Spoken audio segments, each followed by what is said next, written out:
రాష్ట్రంలో ఉన్న ప్రతి పేదవాడు కూడా ఆలోచన చేయాల్సి వచ్చింది, చేయాల్సిన పరిస్థితి కూడా ఉంది. నిజంగా ఎంత దారుణంగా ఉంది ప్రభుత్వం అంటే, మన ప్రభుత్వంలో మంత్రి ఆచి చికెన్ మసాలా సిదిరి అప్పలరాజు మత్స్యకార మంత్రి మన ప్రభుత్వంలో.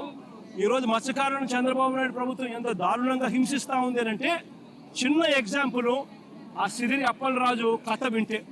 సిదిరి అప్పలరాజు కొడుకు 18 ఏళ్ళ పిల్లోడు.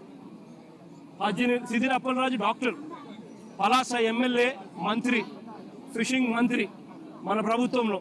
సిదిరి అప్పలరాజు కొడుకు 18 ఏళ్ళ పిల్లోడు బైకు తోలుతా ఉండి, కర్మవశాత్తు బైకు తోలుతా ఉండి ఎవరిలో గుద్ది బైకు తోలుతా ఉండి ఒక మనిషి చనిపోయాడు.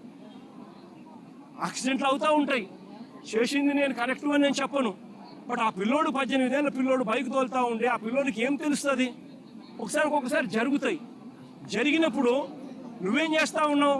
ప్రభుత్వం ఏం చేసిందో తెలుసా? ఆ సిదిరి అప్పలరాజు కొడుకును మర్డర్ కేసులో హోమిసైడ్ సెక్షన్ పెట్టి ఇరికించాలని ప్రయత్నం చేసింది. నిజంగా ఈ ప్రభుత్వం మానవత్వం ఉందా అని అడుగుతా ఉన్నా. చివరికి జడ్జి తప్పులు బట్టి ఏం సెక్షన్ పెడతానారయ్యా మీరు? 18 ఏళ్ళ పిల్లోడి మీద మర్డర్ కేసు ఏంది పెట్టడము? అరే యాక్సిడెంట్ అయ్యింది, తప్పు జరిగింది, అది మర్డర్ కేసు పెట్టడం ఏందయ్యా అని చెప్పి జడ్జు తిట్టి సెక్షన్ మార్పించింది. అంటే ఎంత దారుణంగా జరుగుతూ ఉందని ఆలోచన చేయమని అడుగుతా ఉన్నా. జువల్దినలో మత్స్యకారులకు ఇబ్బంది కలుగుతా ఉన్న పరిస్థితుల్లో ఆచి చికెన్ మసాలా